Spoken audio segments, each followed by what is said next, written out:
Senhoras e senhores, estamos aqui em mais um Alaska Podcast Orlando. E hoje temos o prazer de ter aqui a Milene Davis. Ela é gaúcha, ela é corretora de imóveis, né? E ela, mãe do Pedro, casada com Baia. Yes. É um gringo, né? Um gringão, né? Que legal, que legal. Conta um pouquinho de você. Se apresenta pra gente aí, se apresenta pros nossos ouvintes e vamos começar a nossa história. E vamos lá. Muito obrigada por estar aqui no Alaska Podcast. É um prazer imenso estar aqui conversando contigo, com quem está nos assistindo e falando um pouco sobre, até um pouco da minha trajetória de nós imigrantes sabemos o quanto é desafiador, apesar de tu já estar aqui há muitos anos. Eu estou há 5 anos praticamente, mas imigrante, a gente vive uma história muito parecida. Então, obrigada por estar aqui. E eu tenho quase 49 anos, sou mãe do Pedro, 20 anos já, e então sempre fui empreendedora. Eu tive indústria gráfica no Brasil, em Porto Alegre, sou gaúcha, com muito orgulho. E aí, engraçado que assim, a gente vive momentos de transição no mundo, né? O que faz a gente mudar e os ciclos que se fecham, né? Isso é muito bacana porque a gente tem que desenvolver uma mentalidade forte para enfrentar os desafios da vida, né? Sorrir para os desafios não são poucos. Com certeza, a gente vai chegar em todos esses pontos aí. Eu acho que one by one, step by step, né? A gente vai chegar aí. É muita história, é muito legal ouvir imigrantes, nós termos, o prazer é todo nosso em ter pessoas que vêm agregar para a comunidade brasileira. Exato. Né?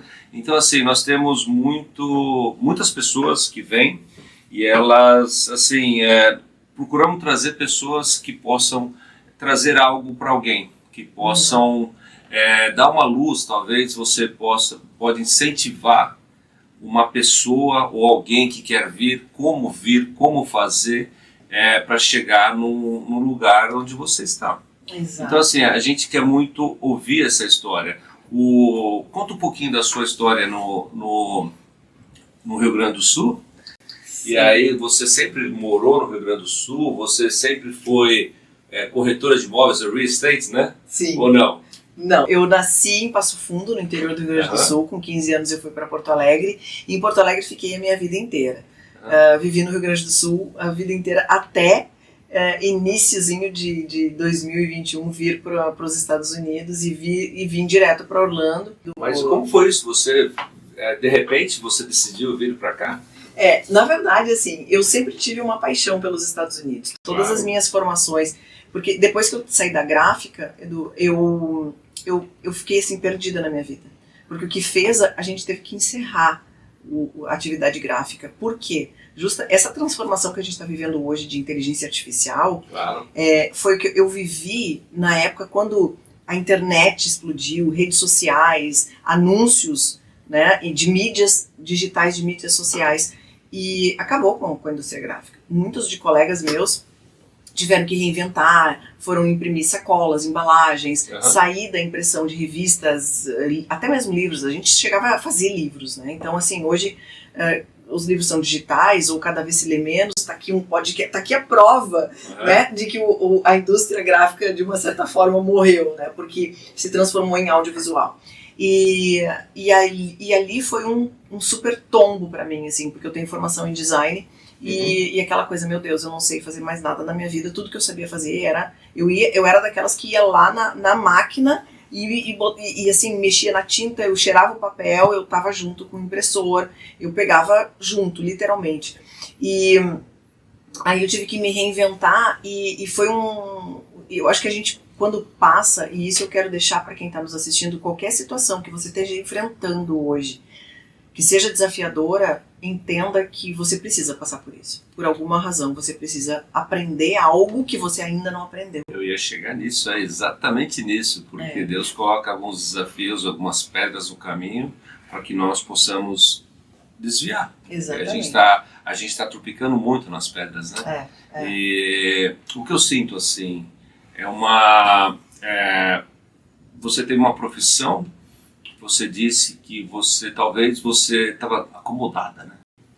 Porque de uma certa forma, quando tudo dá certo, quando tudo está dando certo, e eu era uma profissional super bem sucedida no Brasil, na indústria gráfica, e como eu estava te falando, né, eu tenho muito a ver empreendedora do meu pai, e quando eu saí e fui para a inteligência emocional, eu não fiz diferente. Eu comecei a trabalhar com workshops, palestras, comecei com cursinhos pequenos, começava a trabalhar os 2 primeiros anos da minha carreira, foram só com mulheres, de liderança feminina, depois tomou um viés, assim, essa coisa do empoderamento que eu não curto muito, né, porque o homem e mulher têm o mesmo espaço no mundo, eu acho que a gente tem que lutar para um mundo realmente que é de igualdade, mas não vou entrar nisso.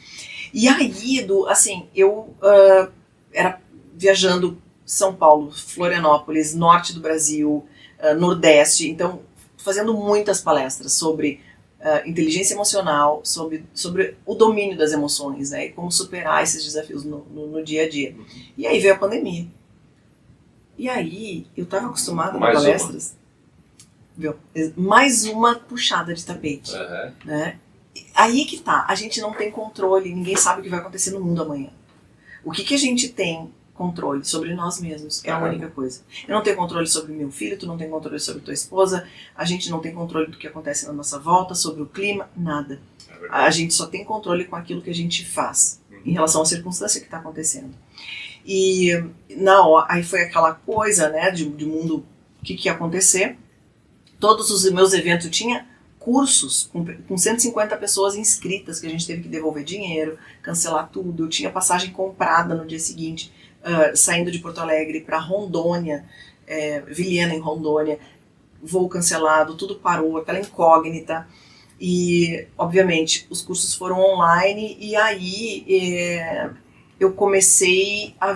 disse, bom, o que eu vou fazer? Eu já tinha assim, uma ideia de sair de Porto Alegre. Então, fala um pouquinho sobre inteligência emocional. Inteligência emocional, o que é inteligência emocional? Né? O que é? A inteligência emocional é a gente usar essas emoções que a gente sente a nosso favor. Isso é ser inteligente emocionalmente. Porque eu nunca vou esquecer, uma moça, uma vez num curso, perguntou assim pra mim, professora, se eu fizer o teu curso, eu nunca mais vou sentir tristeza. Eu disse pra ela assim, tenho 2 notícias pra ti, uma boa e uma ruim. A ruim é que sim, tu vai continuar sentindo tristeza, mas existe uma vacina contra a tristeza, uma vacina contra o ódio, a raiva, a culpa, o medo. A gente sente, nós somos humanos, é inerente do ser humano sentir tudo isso. Agora, o que a gente faz com a tristeza é diferente, então aí vai ter o domínio, o que fazer com a tristeza. E todas as emoções, elas têm uma função. Claro. Por isso que eu digo assim, eu sou a melhor corretora de imóveis para atender as pessoas, porque o que é a compra de um imóvel se não passa por emoção? Né? Porque depende ali da decisão do esposo, da esposa, é filho, muita emoção. É muita emoção na compra de um imóvel. Não, passa pela razão até certo ponto, mas é uma compra emocional. Depende da localização, depende do ambiente que a pessoa vai querer ter para ela, se ela quer uma casa nova, se ela quer uma casa mais antiga, ou ela prefere morar mais distante, pagar um pouco menos, ela prefere morar num bairro mais localizado. Então tudo isso, um bom corretor, ele precisa saber ler a pessoa, saber entender de ser humano. E a inteligência emocional é isso, é a gente assim, bom, ok, sentir medo, ou sentir angústia, sentir raiva, o que eu faço com isso? Isso é meu ou é dele? Como é que eu gerencio isso? É justamente a gente gerenciar, porque o que é a falta de inteligência emocional? É as pessoas saírem reativas. Bom, me deu um tapa, eu vou dar também. Né? Então tem uma pergunta que eu gosto sempre de fazer, é o seguinte: como você age se você estivesse no teu melhor? Dentro do teu melhor estado emocional, como você agiria? Não é reagir, é agir, é diferente. A reação é bate e volta, é da física, né? Bateu, voltou. Agora, a ação não, a ação é um pouco mais planejada. Bom, ele me fez isso, opa, deixa eu parar, deixa eu respirar fundo aqui e entender. Isso é meu, é dele, o que eu faço com isso agora? E aí a gente tem alternativas. A gente não pode ficar refém das nossas emoções. É muito interessante você sair de uma gráfica. Você estudou isso ou isso veio natural ou você se especializou nisso num dom que você tinha? da inteligência emocional, eu estudei muito. E aí veio a minha paixão pelos Estados Unidos, porque a minha formação foi na Califórnia, na Universidade da PNL lá.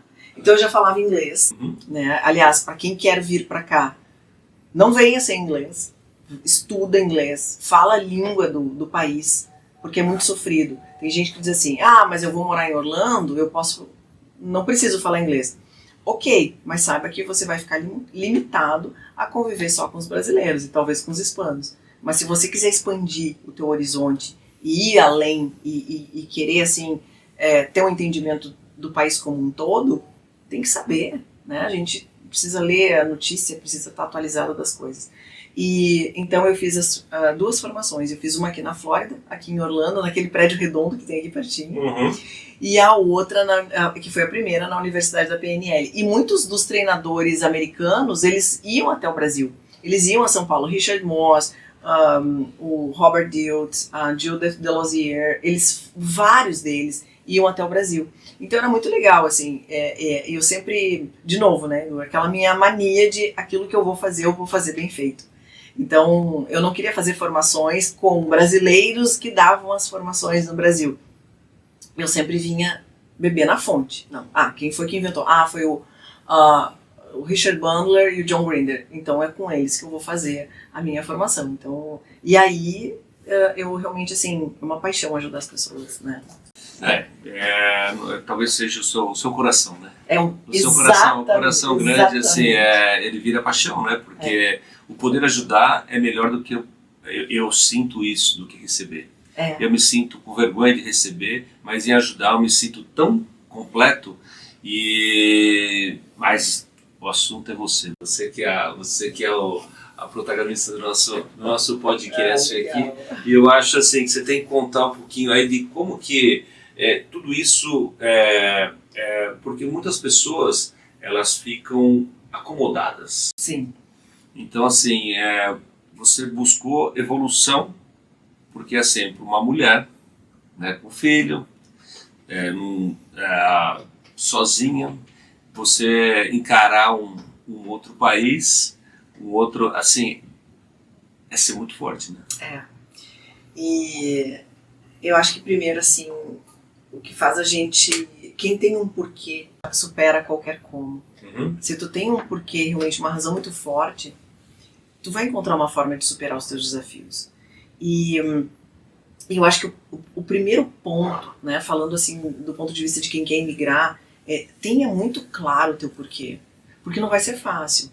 Pelo contrário, vai ser desafiador. E é desafiador. Né? Então, assim, o quanto de fato a gente está disposto a vencer, a superar esse desafio, vai depender do quanto importante é isso para ti. Então, a força a gente precisa. E realmente, assim, eu sou uma mulher muito forte, eu e meu filho, então, e dar o apoio para ele também. Ele está aqui há 2 anos. E então, assim, enfrentar a questão de não ter amigos aqui, começar um grupo de amizades aqui, deixar os amigos do Brasil, não é fácil, não é um processo fácil para quem quer emigrar. Nada é fácil. Nada é fácil. Mulher, assim, ó, a questão de fazer unha, aqui o esquema é diferente, né? A gente não tem, no Brasil eu tinha, né, a empregada fixa que ia na minha casa, que cozinhava pra mim e tudo mais, salão de beleza toda sexta-feira, fazer cabelo e unhas, né, aquela coisa assim. Aqui é diferente, aqui é bem diferente o esquema, aqui é a gente que pega no pesado, é a gente que limpa a casa, é uma outra vida e a gente tem que estar preparado para isso. Você falou uma coisa que é muito interessante, muitas pessoas colocam o porquê antes, não é assim, eu sempre tenho um porquê. E eu acho que o mais interessante... Uma justificativa, né? Uma justificativa. E o mais que eu falo para as pessoas é como fazer. O porquê já está. Exato. Agora vamos ver como tem que ser feito. Então, assim, eu, muitos anos aqui, eu já escutei muitos porquê. Muitas pessoas falando, não vou, não faço, não deixo de fazer... Por quê? Ou por causa dessa situação, por causa dessa... É fácil, né, Edu? É fácil, então, é fácil dizer que a culpa é tua e não é minha, né? É fácil dizer que a responsabilidade eu não faço pelo outro, porque o meu filho isso, porque o meu marido aquilo, porque a minha amiga, porque isso. É muito fácil a gente justificar. Porque a justificativa nos deixa na zona de conforto. Claro. Porque dói. O que é mais fácil? A gente pegar um livro em português ou um livro em inglês? Uhum. É muito mais... A gente tende a ir para o caminho mais fácil. Isso é inerente do ser humano. Uhum. É tal da zona de conforto, Claro. né? Porque o nosso cérebro, ele é programado para economizar energia. Então, tudo aquilo que vai me demandar mais, eu leio, porque minha língua nativa ela é o português. Então, eu ler um livro em inglês, ele vai me demandar mais energia. E a gente quer poupar energia. O nosso cérebro ele foi programado justamente para isso. Agora, o que eu gosto muito, Tony Robbins ele tem uma frase assim: o sofrimento da pessoa consiste na distância entre aquilo que ela quer e aonde ela quer chegar. Uhum. Se onde eu quero tá desconfortável, eu tenho que ter um planejamento para isso. Agora, se eu não quero executar esse plano, então fica feliz onde você está, sem reclamação.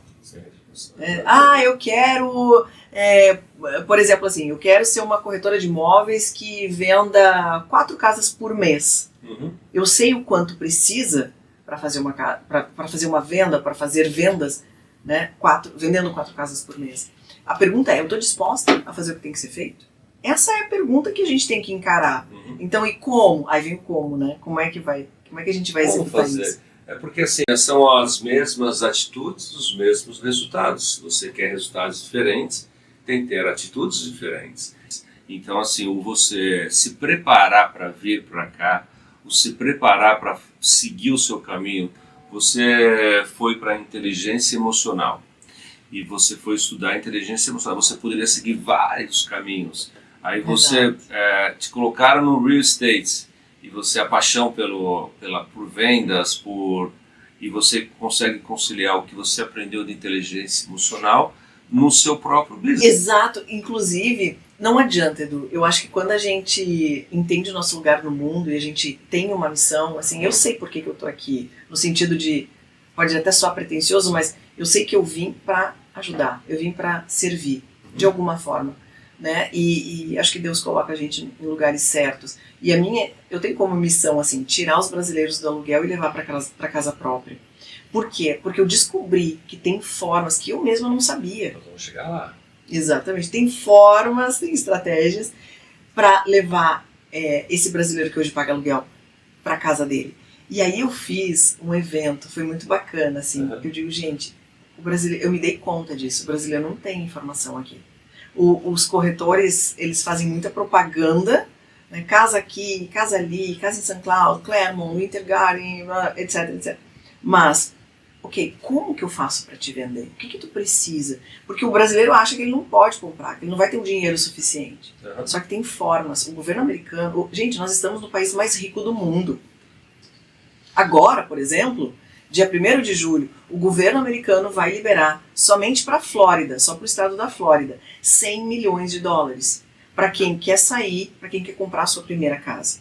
O First Buyer. O Hometown Heroes. Uhum. É o Hometown Heroes, que é um programa, e assim, é tão benéfico esse programa. Sabe quanto tempo dura esse dinheiro no cofre da Flórida? 30 dias, 45 no máximo. Com certeza. Porque assim, é para quem? É para quem é funcionário, é para aquelas pessoas, é para trabalhadores que precisam, que desejam, né, sair do aluguel e comprar a sua casa. E o governo ajuda. Então aqui a gente tem um governo que trabalha a nosso favor. Vamos chegar nesse ponto aí. Aí você estava na Califórnia e qual foi como você veio parar em Orlando? Pois é, aí eu fiz a formação na Califórnia, isso foi em 2012. 2012. Uau! Foi quando eu comecei a trabalhar com inteligência emocional, com desenvolvimento humano. E aí, enfim, aí abri minha empresa no Brasil e tudo mais, então estava fazendo o trabalho, né, direitinho. Eu tava bem estabelecido. Uhum. Só que a pandemia ali, de novo assim, essas situações que ocorrem na vida, né, a pandemia, a quebra da Bolsa de Valores em 2008, situações, digamos assim, econômicas mundiais que acontecem, os cenários políticos e econômicos, que de alguma forma nos mexem, né? A inteligência artificial, por exemplo, cito de novo, né? Tá mexendo com a gente, tirando um pouco a gente da zona de conforto. E seguindo carreira. E aí na pandemia tem uma amiga minha de Fort Lauderdale que ela foi a minha segunda cliente. E ela disse pra mim assim, Milene, eu tenho um sonho. Isso lá atrás. Eu tenho um sonho. Eu quero morar nos Estados Unidos, mas eu não tenho coragem. Porque os meus pais já são idosos, eu sou filha única. Por quê? Exatamente. Ela tinha um sonho de vir embora pra cá, mas ela não tinha essa coragem. Né? Então, assim, toda falta de coragem, entenda que ela é emocional. Ela faz parte de crenças programadas lá na infância. Crenças limitantes. As crenças que a gente tem herda de pai, mãe, tio, amigos. E, resumo da história, foram 2 anos depois, ela estava morando em Fort Lauderdale. Hoje ela mora em Boca Raton. E ela está nos Estados Unidos há, eu acho que mais ou menos uns 15 anos. Por aí, entre 10 e 15 anos. E ela sempre me acompanhou no meu antigo Instagram de inteligência emocional. E ela disse assim, Milene, eu tenho que te trazer para cá. Tu tem que vir e dar uma palestra aqui em Fort Lauderdale. Eu vou te conectar, tem muitas brasileiras aqui. E que toda a tua fala faz sentido para essa mulher ficar mais forte para enfrentar esses desafios que o imigrante aqui enfrenta. Claro. Resumo da história, eu vim, dei 2 palestras, uma em Boca e uma em Fort Lauderdale, que ela me ajudou a organizar tudo, me contatou com uma organizadora de evento lá, eu vim. E aí, literalmente, eu nunca vou esquecer, quando eu estava estacionando o carro, Eduardo, eu estava estacionando o carro para dar a segunda palestra, eu estava ouvindo no rádio, coronavírus saindo da China e espalhando no mundo, e aquilo ninguém sabia direito no que ia dar. Quando eu cheguei em Porto Alegre, eu cheguei no carnaval, praticamente ali, naquele período foi fevereiro, e 18 de março o mundo fechou. Sim. E aí eu digo, meu Deus do céu, e quando eu tava aqui, eu fiquei na casa dela, fiquei hospedada na casa dela, e durante todo o tempo, tu tem que vir embora pra cá, vem embora pra cá, vem embora pra cá, vem embora pra cá. Ela ficou assim, eu digo, mas meu Deus, não sei, né, eu tenho uma empresa lá e tal. Milene, agora é pandemia, acabou tudo, vem pra cá, aqui é maravilhoso, tu certamente, te conheço do jeito que tu é, tu vai ter sucesso aqui. Resumo da história, acabei conhecendo aí uma amiga, me apresentou pro meu atual marido, a gente ficou batendo papo, ele me convidou para vir para cá, eu digo, meu Deus, mas como assim? Fiquei no México, fiz quarentena, vim para cá, fiquei aqui em Orlando, ele fez questão, vem aqui, fica aqui em casa, se não der certo tu vai embora, tá tudo certo. Eu disse, quer saber, não tenho nada a perder mesmo, tô na pandemia, tô trabalhando online, né, porque antes eu não poderia, né, o fato da pandemia ter acontecido facilitou muita coisa, né, quebrou muitos paradigmas e o meu trabalho ele ficou totalmente... foi aí que eu me tornei assinante do Zoom, aprendi a mexer Google Meet, né, o microfone aqui, gravar coisas, ficou tudo online. E cá estou eu. Pessoal, fala uma situação que assim, quando tem um problema, tem 2 situações, ou você chora ou você vende o lenço, né? E então você... Sou da turma que vende o lenço. Da turma que vende o lenço, claro. Você não olhou o problema, você foi buscar a solução para o problema. Na hora, aconteceu alguma coisa, eu digo, ok, está acontecendo. A pergunta que eu me faço é, eu posso mudar isso? Se a resposta, por exemplo, eu posso mudar a pandemia? A resposta é não. Então, como é que eu posso me adaptar? Como é que eu posso me reinventar? Como fazer? Como agir, como caminhar? Aí você tem que parar, pensar e na hora, e aí, Eduardo, sabe o que eu fiz? Na hora, assim, ó, eu me fechei 1 semana, 7 dias, estava tudo fechado mesmo, eu fiquei em casa, me tranquei no meu quarto e eu vou fazer todo o meu curso online. E aí eu fiz a programação neurolinguística online, lancei na Hotmart. Eu nunca vou esquecer, eu investi em tráfego R$5.000 e voltaram 25. Eu digo, esse negócio tá dando bom. Então vendia curso na Hotmart, fazia lançamento, fui pro mundo das lives, fui pro mundo do digital, né? Então é assim, eu acho que é assim, ó, a vida é maravilhosa, a gente tem que ter olhos, né, não é botar o óculos da Poliana e passar a ver o mundo cor-de-rosa e achar que todo mundo não, legal, não é isso, mas é ter uma visão positiva e dizer assim, ó, ok, o que é da responsabilidade minha aqui? E como é que eu posso me reinventar? O que eu posso fazer diante disso que está acontecendo? Né? Então, isso é usar a inteligência emocional a nosso favor, e não ficar vítima e refém e reclamando. Vitimismo, né? Vitimismo é complicado, né? Muitas pessoas, como esse porquê que eu sempre falo, as pessoas se vitimizam por quê? Eu não faço isso por quê? Eu não vou fazer isso por quê? Porque sempre tem um detalhe, é um vitimismo que não cabe na minha plataforma, não entra no meu vocabulário. E aí você veio parar em Orlando. Vim parar em Orlando e cá estou eu. E aí, conta um pouquinho do real estate. Você caiu, aí você entrou no real estate já ou você... Entrei no real estate. Você já entrou de cara? Já foi? Aí entrei, eu fiquei trabalhando até eu ter a permissão de trabalho, green card e tudo mais, eu fiquei trabalhando online com os meus clientes no Brasil, claro, da inteligência emocional. Mas quando chegou o meu green card, porque não dá pra gente fazer dinheiro em real e gastar em dólar, né? A conta não fecha. E, ainda mais na época, o dólar estava R$6. Chegou a 6,04, 6,5, eu digo, não, preciso fazer alguma coisa diferente. Aí, eu digo, o que eu vou fazer?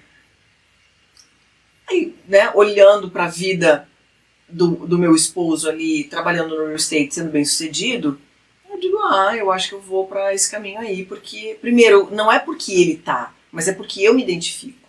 É porque eu gosto de vendas e eu gosto de gente.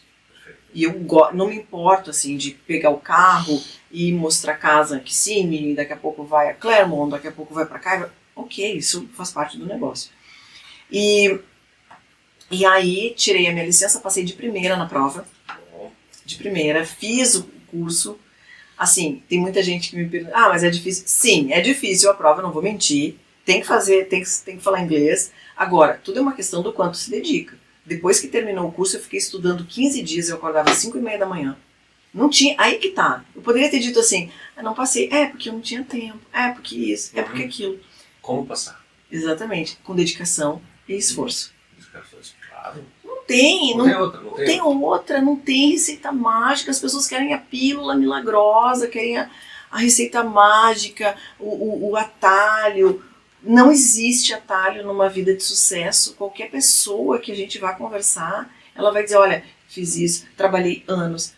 Tem uma história de relação. Então assim, eu passei de primeira porque eu sou gênio? Não, é porque eu terminei, fiz o curso, assim que terminou o curso eu já agendei a prova para 15 dias depois.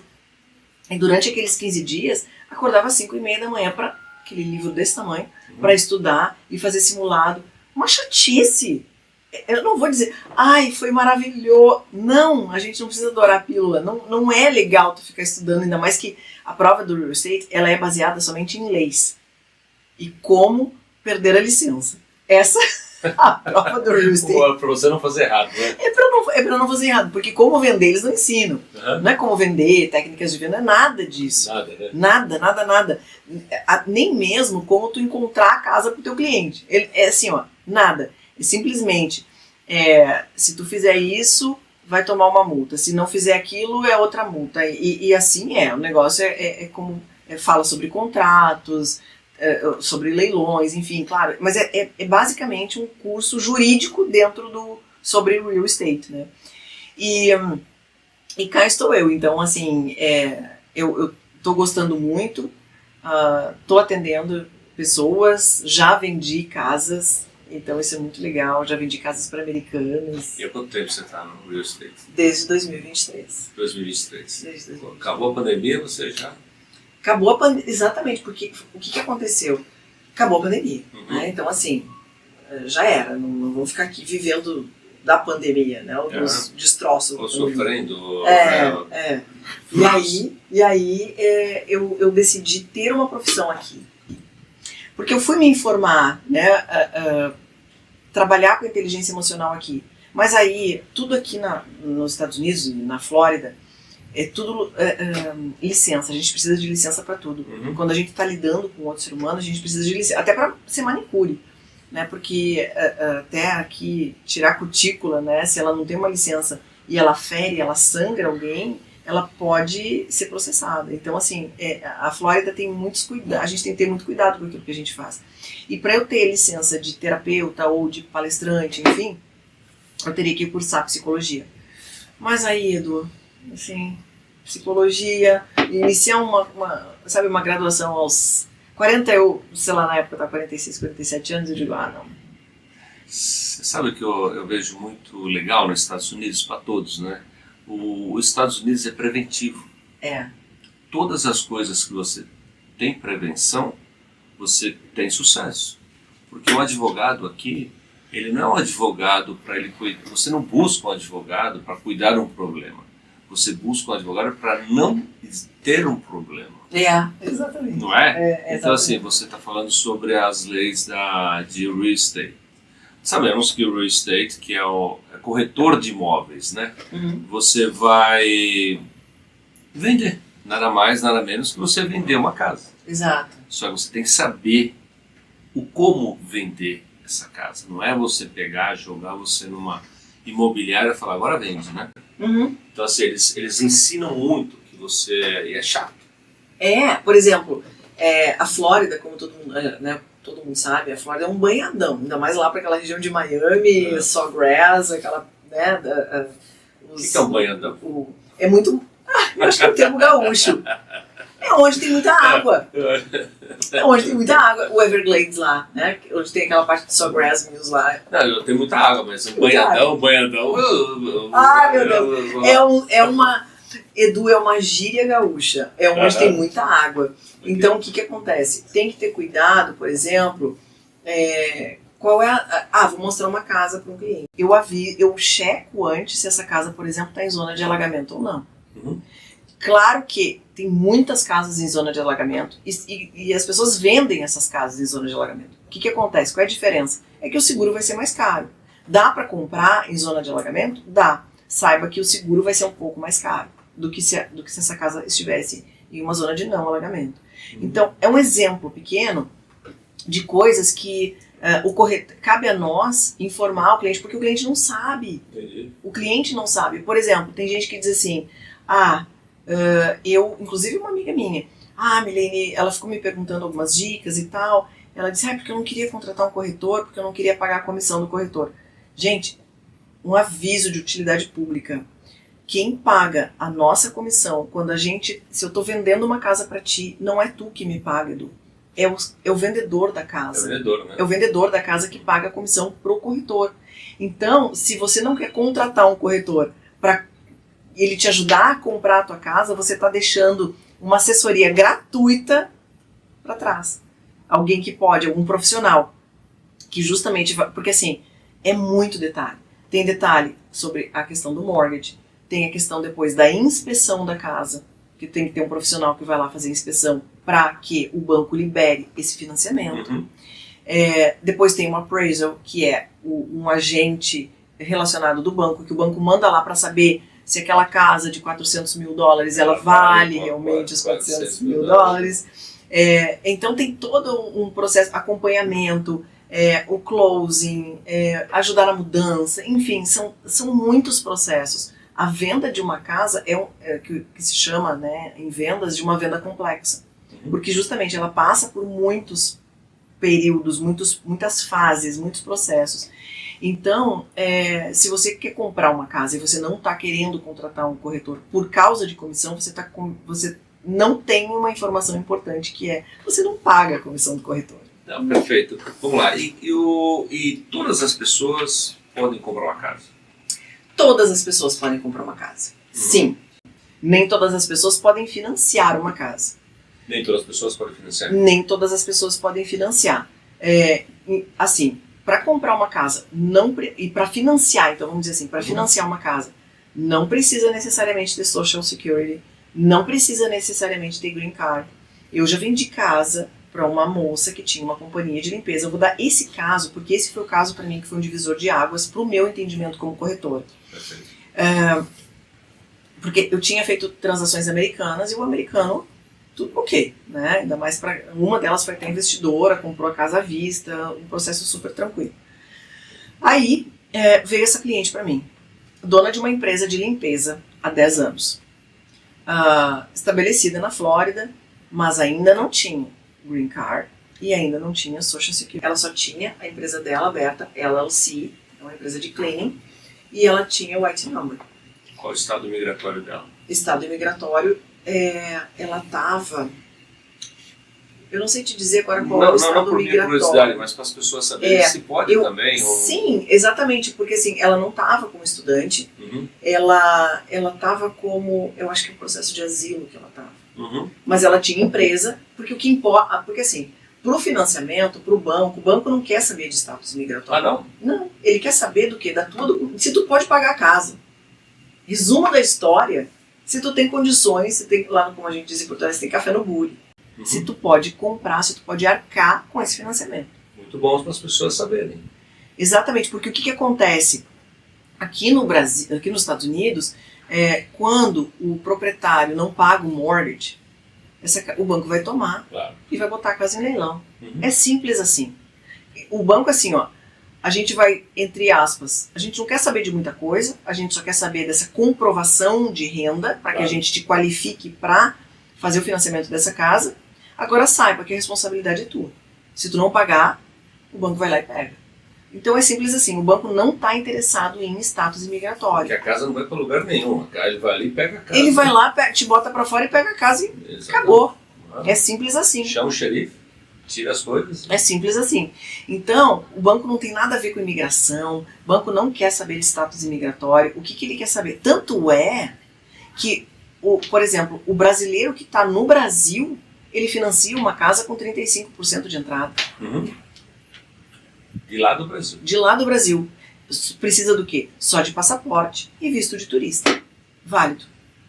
Então, mas o brasileiro que está aqui, o que o brasileiro que está aqui precisa? De uma comprovação de renda. Tanto é que o caso, voltando no caso dessa moça, que ela tem a empresa de cleaning dela, como que ela fez a comprovação de renda? Através de extrato bancário, dos últimos 3 meses. Está aqui. A gente está em maio, então vamos pegar abril, março e fevereiro. São os últimos 3 meses, fevereiro, março e abril. Envia o extrato bancário comprovando que tu tem rendimento suficiente para pagar aquele mortgage, que no caso dela foi quase $3.000. E é isso que o banco precisa. E aí o banco qualifica e ela compra a casa, sai do aluguel e paga o próprio mortgage, né? Porque quem paga aluguel paga o mortgage dos outros. Não é? Exatamente, é assim que a regra funciona. Mas eu acho que as pessoas têm que saber assim, quando você compra um imóvel, é uma responsabilidade, você está assumindo a responsabilidade com o banco, com o seguro, e tem algumas coisas mais, quem mora em apartamento tem que pagar o maintenance, né? Era o que eu ia dizer, só que assim, né, Eduardo, quem mora em apartamento, né, tem um leasing, ou quem mora de aluguel numa casa, também tem a responsabilidade de pagar o aluguel. Porque se não pagar o aluguel, o landlord, que é o dono da casa, vai lá e tira a pessoa da casa. É a mesma coisa. Então, assim, por exemplo, esses apartamentos, né, de leasing, meu Deus, são muitas taxas. É taxa para varrer, taxa para lixo, taxa para aquilo, é muita taxa. Claro que, agora, o seguro de casa, por exemplo, que quem compra uma casa, se a pessoa está fazendo financiamento, o conventional, ela não necessariamente ela é obrigada a segurar, ela por um tempo. O FHA, sim, ele é obrigado a segurar porque é diferente. Então, tudo depende. Isso é uma coisa que é bem importante deixar claro, porque aqui sempre diz assim, a minha amiga financiou a casa e pagou X% de juros e deu de entrada só 13,5%. Eu também quero. Tudo depende do crédito. Claro. Tem que ter uma entrada. Tem que ter a entrada é mínima, assim, é de 3%. 3%. 3% é a entrada mínima. Sim. É 0% quando a pessoa é veteran, né? Quando ela é militar. Aí ela tem a possibilidade de 0%. Mas senão é 3% o mínimo. Mas tem que analisar cada caso. Porque o que conta também é o credit score da pessoa. O crédito conta muito. O crédito realmente tem um impacto muito grande na compra dessa casa. E esse crédito vai impactar nos juros. Então, assim, se uma pessoa tem lá 800 de crédito e a outra tem 620, por exemplo, que é o mínimo, ela vai enquadrar numa categoria diferente. Então, tudo tem que avaliar. Por isso que fala com o corretor ou fala com um lender, né, um lender, alguém que trabalha com lender officer, um mortgage officer que trabalha com mortgage para te dar todas essas orientações para a gente saber onde a gente está indo, né? Nós temos que contratar um profissional que saiba de tudo isso, né? Porque muitas pessoas creem que é só ir no banco e financiar. Existe um processo onde vão ter dificuldades? Bom, mas cada um vai ter o seu nível de pagamento, vai ter o seu nível de entrada, vai ter tudo, mas tem que contratar um profissional. E onde você onde você trabalha, você tem esse sistema completo? Completo. Eu sou da Cardoche, né, da imobiliária Cardoche, e a gente tem treinamento toda segunda-feira, por exemplo. A gente tem um suporte 24/7, então, porque assim, o ramo imobiliário não tem hora, né? Eu trabalho de segunda a segunda. É assim, né? Ontem, era engraçado que ontem simples assim. É assim. Ontem, é uma senhora que ela mora na Espanha, é uma brasileira, está passeando aqui, quer comprar uma casa perto da Disney para investimento, para deixar lá, fazer aluguel de temporada, enfim, e ter uma renda passiva. E ela está aqui em Orlando, e ela veio para isso, ela veio para abrir conta e tudo mais, e ela está no processo justamente, né, ela já enviou a documentação, está aguardando a qualificação, e ela ontem de noite, mas me manda algumas casas, eu já quero ver. Porque o que acontece? Fica difícil para a gente mandar alguma casa para ela ver, porque eu não sei o quanto o banco vai liberar de crédito para ela. Né? Como é que eu vou mandar uma casa de 500 mil se o banco manda uma carta de 400? Ela vai ficar frustrada, né? Então é engraçado que assim, isso era 9h30 da noite de ontem, né? Eu conversando com ela. Então a gente trabalha o tempo todo então é um contrato, né? De um lado tem o vendedor, do outro lado tem o comprador. E isso pode acontecer sábado, domingo, então a gente tem que estar. É isso que eu falo, assim, Edu, a gente tem que estar. Não dá pra dizer assim, é fim de semana e eu não vou trabalhar e a gente se fala na segunda-feira. Não funciona assim, sabe? A gente tá lidando com pessoas e a compra da casa gera muita expectativa. Tu vê, ela tá aqui. Ansiedade. Nossa, a pessoa fica muito ansiosa pra saber o que pode comprar, o que não pode, né? E tem que esperar. Porque quando dão uma carta de crédito, é real. Aquilo é real mesmo, né? Então, assim, as pessoas acham que não, eu consigo pagar, eu posso pagar, né? E não existe mais isso. Eu lembro uma época, antes de 2008, antes da bolha, né, que foi, a pessoa perdia uma ID na rua e financiava tudo. Exato. Financiavam tudo. Então, assim, teve muito problema, né? E hoje, assim, a estrutura que tem é realmente quem vai comprar uma casa mesmo, você já sabe o que quer, ele vai ter o pagamento que ele merece mesmo, que ele possa pagar, né? Porque hoje, assim, não pode ter mais o que aconteceu naquela época, né? Exato. E aí qual o seu maior público? Brasileiro, hispano, americano? O maior público que hoje eu estou atuando é o brasileiro. O brasileiro que está aqui, que quer sair do aluguel e comprar a sua casa própria, a sua primeira casa. E o que está no Brasil, que quer tirar o dinheiro do Brasil e investir aqui, porque o nosso cenário político e econômico no Brasil está muito complicado. Então as pessoas estão muito assustadas, elas querem tirar, elas querem dolarizar o seu patrimônio. Então são pessoas que querem investir, né, um imóvel aqui, comprar, deixar para alugar.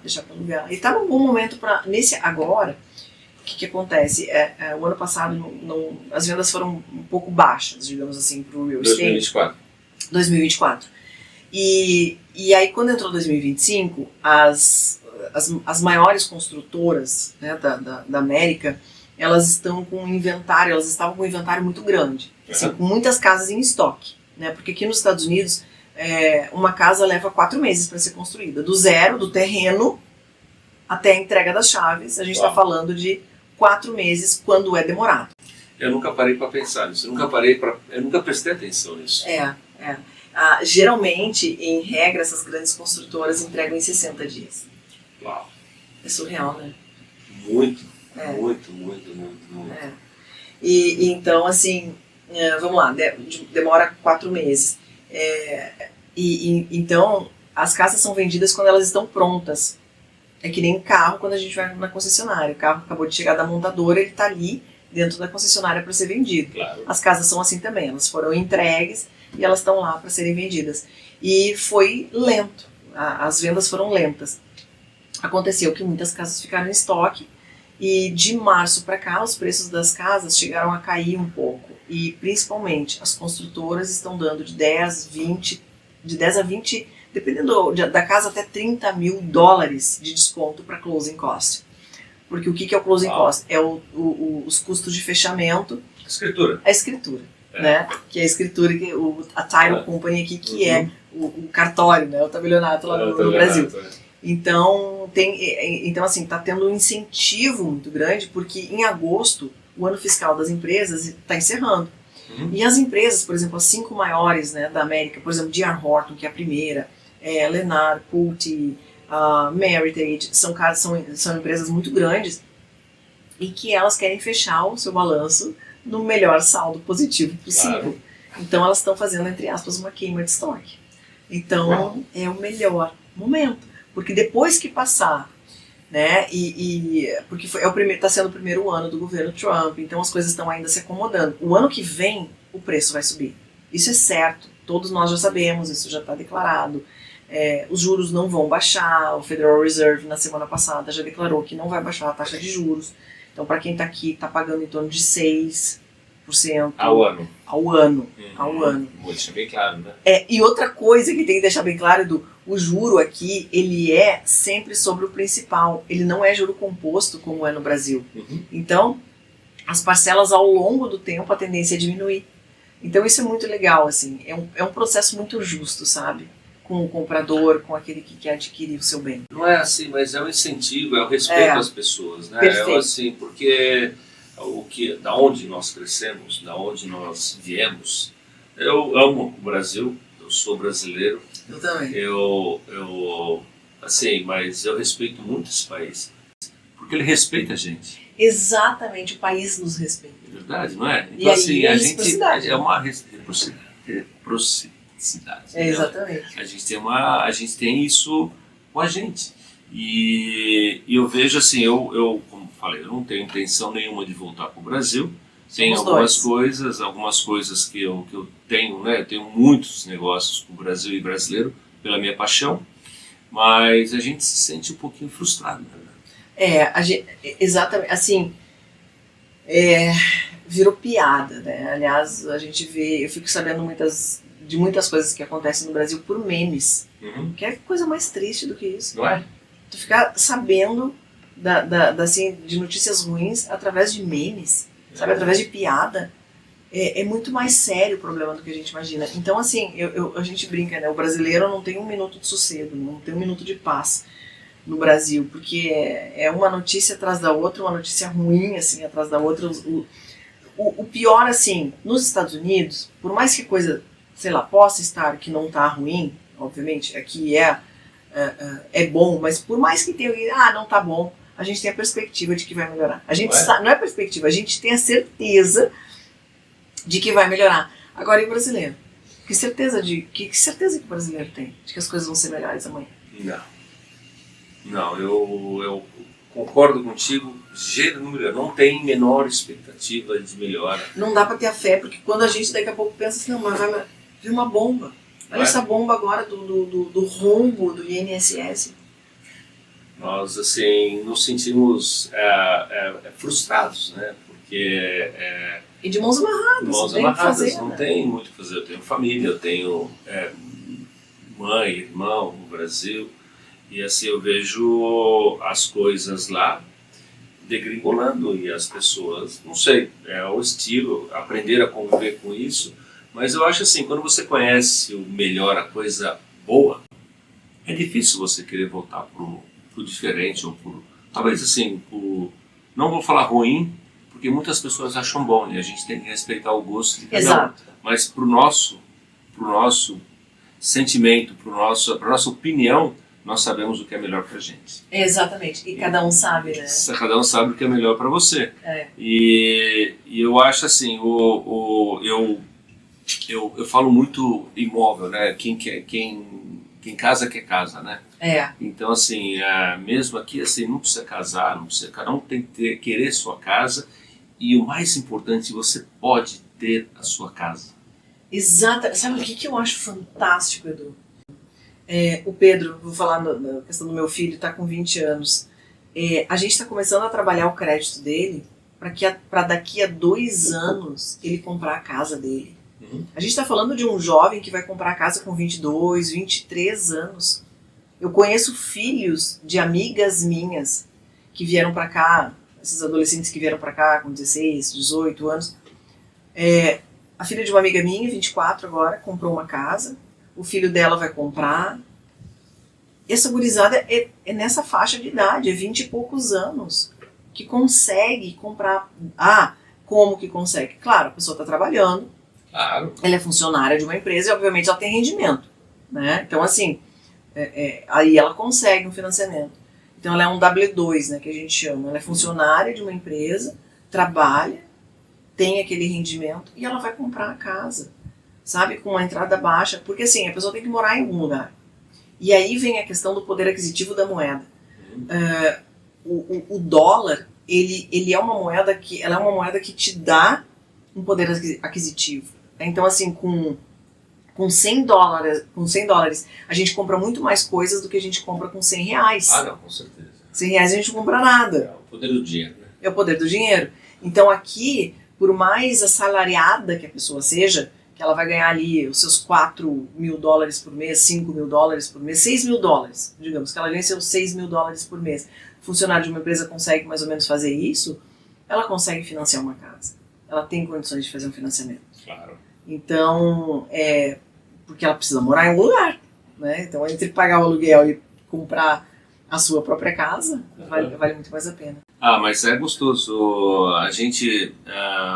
eu acompanhando o real estate há muito tempo, eu nunca gostei muito de pagar aluguel, porque assim, eu construí minha vida sólida, né?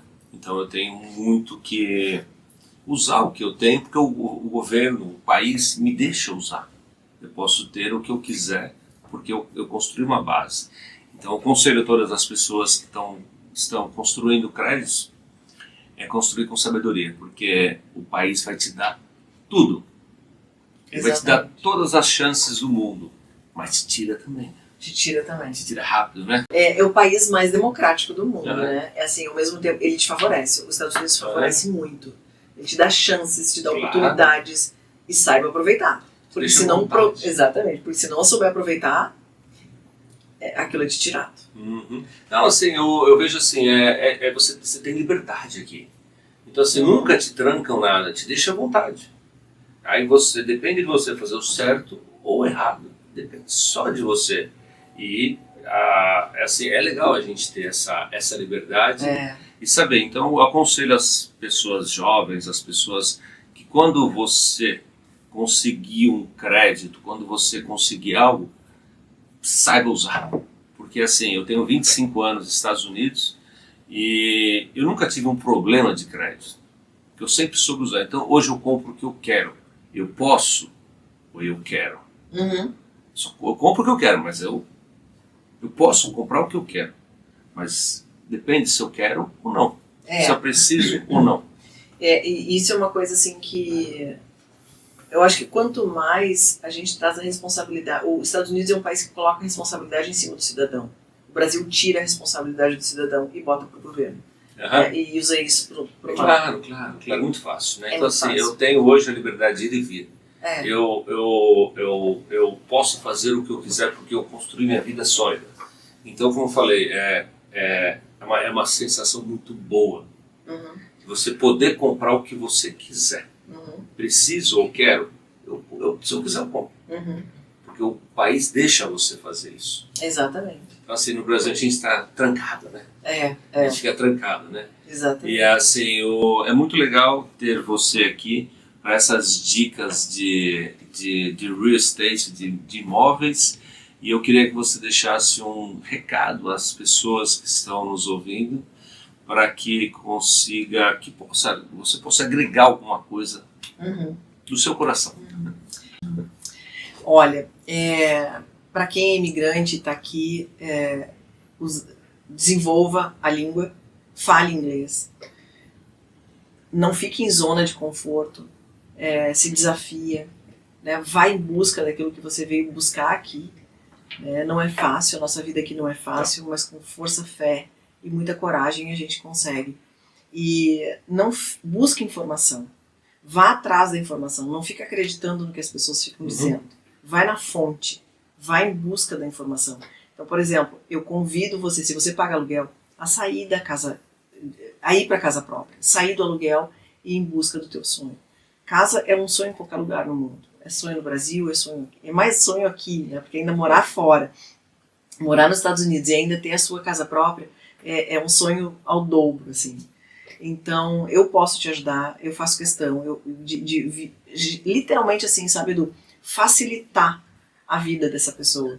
Então, entre em contato comigo que eu vou te ajudar a sair desse aluguel e ir para casa própria. Muito bom. Tivemos aqui o prazer de ter a Milene Davis, Yes. um nome super americano aqui, e nós vamos colocar as suas informações aqui na nossa rede social. E eu espero que vocês possam buscar ela para qualquer dúvida ou qualquer tipo Ela vai te dar todas as informações que vocês precisarem. Exatamente. Muito obrigada Muito pela prazer ter oportunidade. você. Obrigada. Valeu. Valeu.